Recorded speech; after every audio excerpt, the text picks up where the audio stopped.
اشعار کی تشریح۔ غزل نمبر 2، سن تو صحیح جہاں میں ہے تیرا افسانہ کیا۔ شعر نمبر 1، سن تو صحیح جہاں میں ہے تیرا افسانہ کیا، کہتی ہے تجھ کو خلق خدا غائبانہ کیا۔ اس کے مشکل الفاظ ہیں فسانہ، ذکر، شہرت، باتیں۔ خلق خدا کہتے ہیں مخلوق خدا کو، غائبانہ کہتے ہیں غیر موجودگی کو۔ سائڈ پہ مینشن بھی ہیں یہ الفاظ معنی۔ تشریح۔ غزل میں عام طور پر حسن و عشق کی کیفیات کا ذکر ہوتا ہے، لیکن یہاں پر آتش نے بالکل ہی ایک الگ انداز اپنایا ہے۔ وہ محبوب سے مخاطب ہو کر کہتے ہیں کہ تیرے چاہنے والے تیرے سامنے تو تیری تعریف کرتے ہیں، محفل میں عذرائے مروت زمین و آسمان کے کلابے ملا دیتے ہیں، لیکن تیری عدم جو موجودگی ہے، یعنی تیری غیر موجودگی میں تیرے بارے میں پھر وہ طرح طرح کی باتیں کرنے لگتے ہیں، جنہیں اگر تو سن لے تو ناگوار گزرے۔ تو اپنے رویے پر غور کر اور سوچ کہ ایسا کیوں ہے کہ تیری سامنے تو وہ تعریف کریں اور تیری غیر موجودگی میں تیری برائی کریں، ایسا کیوں ہے؟ اس شعر کا مطلب یہ بھی ہو سکتا ہے کہ اے حق میں وقت تو اس خوش فہمی میں ہے کہ جو تو کہتا ہے یا کرتا ہے لوگ اس کو پسند کرتے ہیں، لیکن تجھے، یا مجھے نہیں آئے گا تجھے آئے گا، لیکن تجھے خبر ہی نہیں کہ لوگ تیرے بارے میں کیا سوچتے ہیں۔ دنیا میں تیرے متعلق جو کہانیاں بنی ہیں وہ بھی جان لے، اور یہ بھی جان لے کہ دنیا تیرے پیٹھ پیچھے یعنی تیری غیر موجودگی میں تجھے کس طرح یاد کرتی ہے۔ یہ مطلع کا شعر ہے اور زبان زد عام ہو کر ضرب المثل کی حیثیت اختیار کر گیا ہے، یعنی اتنا مشہور شعر ہے۔ یہاں پہ کچھ املا کی غلطیاں ہیں، جیسے یہ مجھے نہیں آئے گا تجھے آئے گا، اور یہاں پہ جیم الف جا آنا تھا، جان، لفظ جان ہے۔ جس طرح میں نے پڑھا ہے بولا ہے آپ اس طرح اس کو صحیح کر لیں۔ شعر نمبر 2، زیر زمین سے آتا ہے جو گل سو زربکف، قارون نے راستے میں لٹایا خزانہ کیا۔ زیر زمین، زمین کے نیچے، گل پھول، زربکف ہاتھ پر سونا لیے، قارون ایک بادشاہ کا نام۔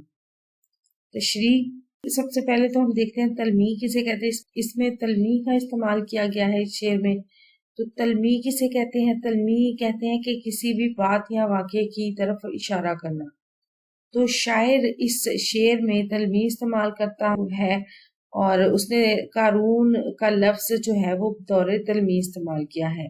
قارون کو اللہ نے کثیر مال اور زر دیا تھا، لیکن وہ مغرور ہو گیا اور حضرت موسیٰ علیہ السلام کی دعوت کی مخالفت کی اور ہر حد سے وہ تجاوز کر گیا، تو اللہ نے اسے اس کے مال و زر سمیت یعنی مال و دولت سمیت زمین میں دھسا دیا۔ شاعر اسی بات کی طرف اشارہ کرتے ہوئے کہتا ہے کہ ہو سکتا ہے کہ اس کے خزانے کا اثر ان پھولوں پر موجود زر دانوں میں ظاہر ہو گیا ہو، اس لیے جو بھی پھول زمین میں اگتا ہے وہ سونے میں لپٹا ہوا نظر آتا ہے۔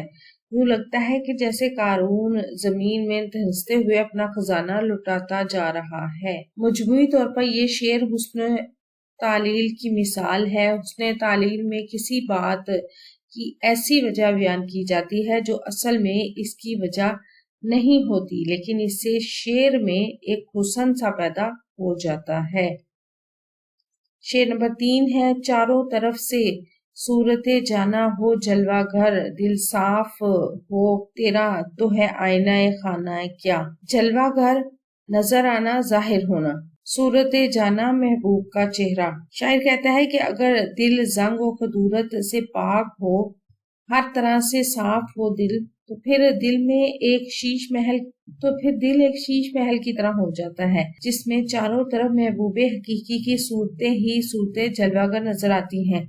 یعنی دل ایمان اور یقین کا مرکز اور ہدایت کا سرچشمہ ہے، لیکن اس کی بنیاد دلوں کی صفائی اور پاکیزگی پر ہے۔ اللہ تعالیٰ جس کے دل کو پاک صاف کر دے، اس کا سینہ ہدایت کے لیے کھل جاتا ہے۔ طہارت قلوب یعنی دل کی جو صفائی ہے، دل کی جو پاکی ہے، وہ اللہ تعالیٰ نے خاص طور پر اپنی طرف کی ہے۔ اللہ جن کے لیے چاہتا ہے ان کے دلوں کو پاک کر دیتا ہے، صاف کر دیتا ہے، اور جو طہارت قلوب کے بعد زینت ایمان کا معاملہ ہے، تو اللہ تعالیٰ جس بندے کے لیے چاہتا ہے اس کے دل میں ایمان کو پھر مزین کر دیتا ہے، اور ایمان کی جو محبت ہے وہ اس کے دل میں پھر डाल देता है। शेर नंबर 4 है, आती है किस तरह से मेरी कब्जे रूह को, देखूं तो मौत ढूंढ रही है बहाना क्या। कब्जे रूह जान का निकलना और बहाना हीला उज़र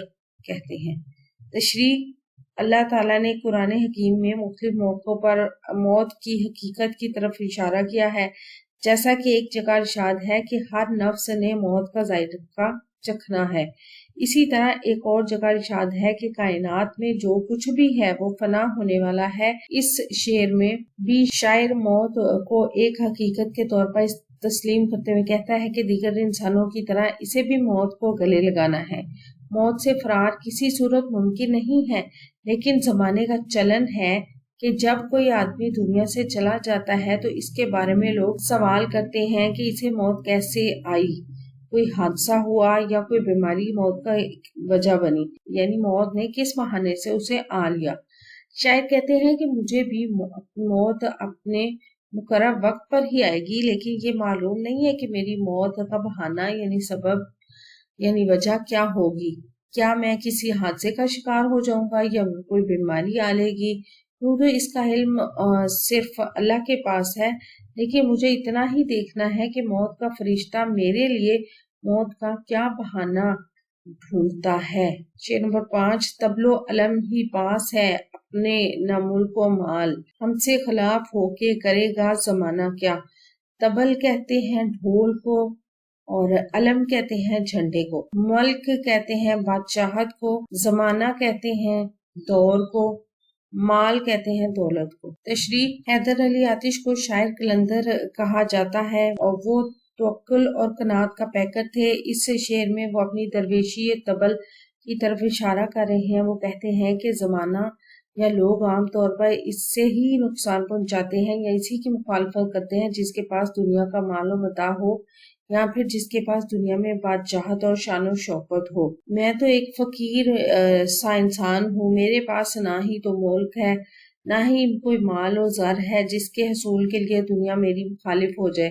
अगर ये दुनिया और लोग मेरे मुखालिफ हो भी जाएं तो इन्हें मुझसे कुछ हासिल नहीं होगा, ना ही मेरा कुछ बिगड़ेगा। यूँ समझिए कि शायर ने इस शेर में मालो मता की कसरत से दिलों में पैदा होने वाला जो हसद है उसकी तरफ इशारा किया है कि हम एक दूसरे से माल और दौलत हासिल करने के लिए एक दूसरे के मुखालिफ हो जाते हैं, लड़ते झगड़ते और मारते हैं एक दूसरे को।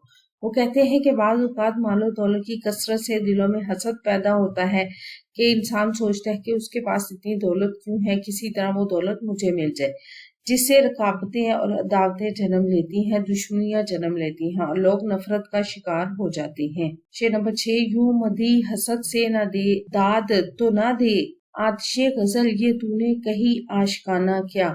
मुद्दई कहते हैं मुखालिफ रकीब को और इसके अलावा दाद कहेंगे तारीफ को। ख्वाजा हैदर अली आतिश का शुमार लखनऊ के अहम और बड़े शोरा में होता है। इनके शार में मानी आफरीनी काबिल दाद है। इन्हें अपने तर्ज़े कलाम और ज़ुबानो बयां पर फ़ख्र है। इस शेर में भी वो इसी फ़ख्र का इजहार करते हुए कह रहे हैं, मैंने ऐसी खूबसूरत आशिकाना गज़ल कही है जिसमें हुस्नो तगज़्ज़ुल है, सोज़ो गुदास है, बेसाख्ती है, सादगी है और इश्क व मोहब्बत के जज्बात की तर्जुमानी भी है। अब अगर कोई मुखालिफ इसकी दाद ना दे यानी तारीफ ना करे तो इसे हसद के सिवा और क्या कहा जा सकता है। हैदर अली आतिश के ज़माने के दूसरे जो बड़े शायर थे वो इमाम बख्श नासिख हैं। इन दोनों की शायराना चपलिश जो थी वो चलती रहती थी। इस शेर में आतिश ने मदई का लफ्ज़ इमाम नासिख के लिए इस्तेमाल किया है कि ए आतिश, तेरी इस आशिकाना गज़ल पर अगर वो दाद नहीं दे रहे तो इसकी वजह उनका हासदाना फन है, यानी उन पर तंज किया है। वीडियोस कैसी लग रही हैं, चैनल जरूर सब्सक्राइब करें, वीडियोस को लाइक और शेयर कीजिए, कमेंट करके बताएं मज़ीद कौन सी वीडियोस देखना चाहते हैं। अपना और अपने प्यारों का रखें ढेर सारा ख्याल। अल्लाह हाफिज़।